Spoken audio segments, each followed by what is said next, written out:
বাৰম্বাৰ কৈ আহিছোঁ যে অসমৰ মুখ্যমন্ত্ৰীয়ে হাল এৰি শিয়াল খেদিছে।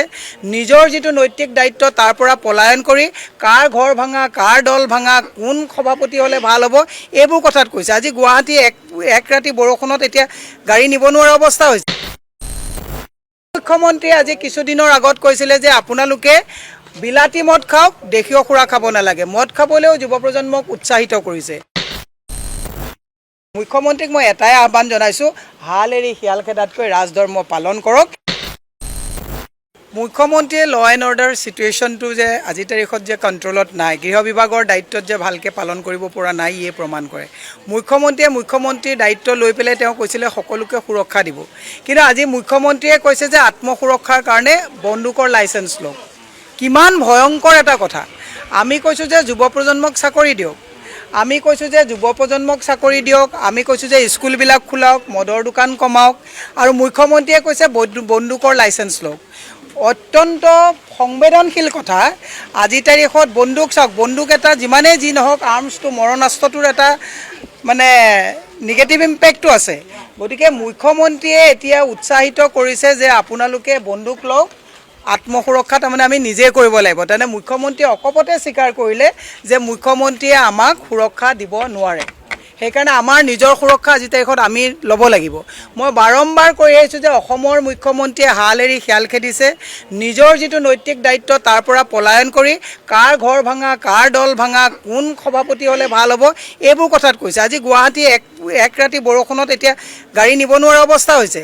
মই সেইকাৰণে কৈছোঁ, অসমৰ অভিভাৱকসকলক কৈছোঁ যে মুখ্যমন্ত্ৰীয়ে যিটো বন্দুক ল'বৰ কাৰণে, অনুজ্ঞাপত্ৰ দিবৰ কাৰণে যিটো উৎসাহিত কৰিছে, ই ভৱিষ্যত প্ৰজন্মৰ কাৰণে অশনি সংকেত। এই মুখ্যমন্ত্ৰীয়ে আজি কিছুদিনৰ আগত কৈছিলে যে আপোনালোকে বিলাতী মদ খাওক, দেশীয় সুৰা খাব নালাগে। মদ খাবলৈও যুৱ প্ৰজন্মক উৎসাহিত কৰিছে। গতিকে এনেকুৱা মুখ্যমন্ত্ৰীৰ স্বাধীনতাৰ পিছত পাইছে নেকি যে আপোনালোকে ঘৰুৱা মদ খাব নালাগে, বিলাতী মদ খাওক, আপোনালোকে বন্দুকৰ অনুজ্ঞাপত্ৰ লওক। গতিকে মুখ্যমন্ত্ৰীক মই কৈছোঁ যে আপুনি কেৱল বিজেপি মুখ্যমন্ত্ৰী নহয়, অসমৰ মুখ্যমন্ত্ৰী। মই অসমৰ দায়িত্বশীল নাগৰিক হিচাপে আপোনাক আহ্বান জনাইছোঁ, আপুনি ক'ত গৌৰৱ গগৈ পাকিস্তান গৈছিলে, এই মিছা আৰু ফাঁকি কথাবিলাক কৈ থাকিব নালাগে। আপুনি পুলিচক কণ্ট্ৰল কৰক, পুলিচে সুৰক্ষা যে দিব পাৰে। আৰু পুলিচক আজি উদঙাই দিছে নহয়। আজিতো মই কৈছোঁ যে পুলিচে চাগে লাজত চাগে তেওঁলোকে চাগে নিজে আজি তলমূৰ কৰিবলগীয়া হৈছে যে অনুজ্ঞাপত্ৰ আগতেও লাইচেঞ্চ দিয়ে, যাক লাগে সেই লাইচেঞ্চৰ কাৰণে এপ্লিকেশ্যন ফৰ্ম ভৰি পেলাই লিগেল প্ৰচিডিঅ'ৰত যায়। এতিয়া আকৌ মুখ্যমন্ত্ৰীয়ে মাতিছে যে বন্দুক লাগে যদি আপোনালোকে অনুজ্ঞাপত্ৰ লওক। দুৰ্ভাগ্যজনক কথা। মই সেই কথাটোৱে কৈছোঁ, বাংলাদেশৰ বৰ্ডাৰত ডাবল ইঞ্জিন চৰকাৰে সুৰক্ষা দিব পৰা নাই। তাৰমানে এতিয়া সুৰক্ষা অসমৰ মানুহে নিজে ল'ব লাগিব। তেওঁ কি এইবিলাক আজে বাজে কথা কয়, হিন্দু মুছলমানৰ কথা কয়।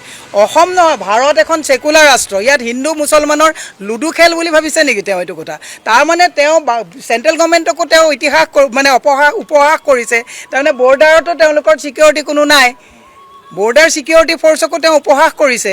গতিকে মই এই কথাটো কৈছোঁ, মুখ্যমন্ত্ৰীয়ে কথা কৈ গৈ থাকোঁতে এফালৰ পৰা যে উলংঘ হৈ গৈ আছে, এই কথাটো তেওঁ বুজি পোৱা নাই। আৰু মুখ্যমন্ত্ৰীৰ লগত যদি এই পবিত্ৰ মাৰ্ঘেৰিটাৰ নিচিনা ফুংফাং মানুহবিলাক লগত থাকে, তেতিয়া ভাল পৰামৰ্শ ক'ৰ পৰা দিব?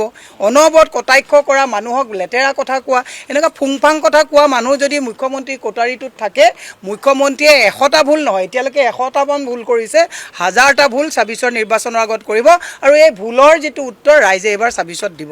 না চাওক, ৰিপুণ বৰা ডাঙৰীয়াক তেওঁ গম পালে যে গৌৰৱ গগৈ ডাঙৰীয়াৰ কথাটো তেওঁ 10 ছেপ্টেম্বৰত কোনো ধৰণৰ প্ৰমাণ দিব নোৱাৰে। যেনেকৈ ৰাহুল গান্ধী বডি ডাবুলৰ কথাটো তেওঁ প্ৰমাণ দিব নোৱাৰিলে, এই গৌৰৱ গগৈ পাকিস্তানৰ কথাটো তেওঁ প্ৰমাণ দিব নোৱাৰে। গৌৰৱ গগৈ পাকিস্তানলৈ উইথ লিগেল প্ৰচিডিঅ'ৰ গৈছে বুলি তেওঁ যোৱাকালি নিজেই কৈছে, 13 চনত গৈছে। গতিকে মুখ্যমন্ত্ৰীয়ে যিহেতুকে এতিয়া গৌৰৱ গগৈ চেপ্টাৰটো ক্ল'জ কৰিবলগীয়া হ'লে কোনোবা এজনকতো এণ্ট্ৰি কৰাব লাগিব। এণ্ট্ৰি ৰিপুণ বৰা ডাঙৰীয়াক কৈছে। মই কৈছোঁ এইটো এণ্ট্ৰিও ভিজিলেন্সত অতি সোনকালে অসমৰ পুলিচ বিভাগেই কওক, ভিজিলেন্সেই কওক, এওঁলোকৰ দক্ষ অফিচাৰ আছে। এই মুখ্যমন্ত্ৰী এতিয়া চকীখনত আছে কাৰণে উপায় নাইকিয়া কাৰণে চাৰ্কুলাৰ দিছে। তেওঁলোকেও ভালকৈ জানে যে ৰিপুণ বৰা ডাঙৰীয়াই কস্মিন কালেও কোনো পাকিস্তানৰ লগত লিংক নাই এই কথাটো ভালকৈ ভিজিলেন্সেও জানে ভিজিলেন্সত দক্ষ অফিচাৰ বহি আছে কিন্তু উপায় নাই হিমন্ত বিশ্ব শৰ্মাই ঐ DC ঐ পুলিচ ঐ সাংবাদিক বুলি ভয় খুৱায় গতিকে সেইকাৰণে মাতিছে কিন্তু এইটো ৰফা দফা হৈ যাব মুখ্যমন্ত্ৰীক মই এটাই আহ্বান জনাইছোঁ হাল এৰি শিয়াল খেদাতকৈ ৰাজধৰ্ম পালন কৰক এতিয়াও এই প্ৰায় এবছৰ সময় আছে ভাল কাম কৰক আপোনাৰ খাটাখনৰ আৰু গোটেই পৰিয়ালটো লাগি গৈছে আজি ৰিপুণ বৰাৰ নামত তেওঁ ককায়েক ভায়েক গোটেইবিলাক আমি ৰাজনীতি কৰোঁ আমাৰ কোনো পৰিয়াল ৰাজনীতিৰ লগত কোনো মাত দিবলৈ নাহে এনেকৈ ভায়েক ককায়েক গোটেইবিলাকে অসুস্থ হৈ গৈছে গতিকে মুখ্যমন্ত্ৰীক কৈছোঁ আপুনি ভালকৈ কাম কৰক আপোনাক ঈশ্বৰ ভগৱানে চব দিছে এই আবুল তাবুল ৰাজনীতি কৰা বন্ধ কৰিবৰ কাৰণে আহ্বান জনায় ডেফিনেটলি মুখ্যমন্ত্ৰীয়ে এটা কথা উমান পাইছে গৌৰৱ গগৈ ডাঙৰীয়াক মানে সভাপতি নাপাতিবৰ কাৰণে বহুত তেওঁ থাৰ্ড ডিগ্ৰী এপ্লাই কৰিছিলে তেওঁ বুজি পোৱা নাই যে কংগ্ৰেছ ভাৰত স্বাধীন কৰা দল থাৰ্ড ডিগ্ৰী এপ্লাই ইয়াত হিমন্ত বিশ্ব শৰ্মাই কৰি লাভ নাই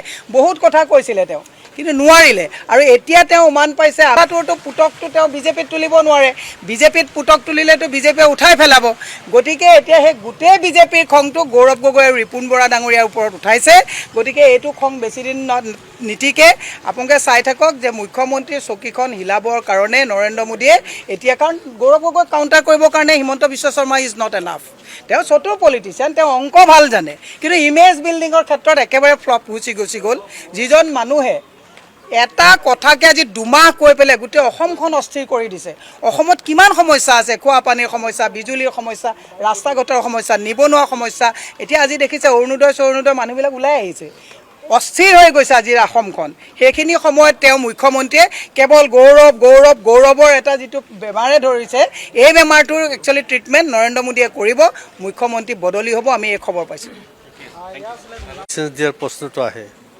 গোটেই চৰকাৰে কি ব্যৰ্থ হৈছে নেকি ৰাইজক নিৰাপত্তা দিয়াত